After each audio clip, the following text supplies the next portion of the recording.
আমাদের থানাতে খবর যায় যে রতনপুর জরাপাড়া রাধানগর একটা ঘরের ভিতরে একটা মহিলা নাকি মৃত অবস্থায় রয়েছে। সাথে সাথে আমরা আসি এবং আমার সিনিয়র অফিসাররাও আসে।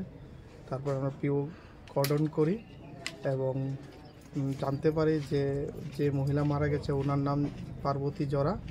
ওনার ছেলে ওনাকে ছোট ছেলে ওনাকে মেরেছে। তো ডেড বডি এখন ঘরের ভিতরেই রয়েছে। আমরা ফরেনসিক টিমের জন্য অপেক্ষা করছি স্যার। এখন ইনভেস্টিগেশন চলছে, ইনিশিয়াল স্টেজ। এখন তদন্তের স্বার্থে আমরা কিছু বলছি না।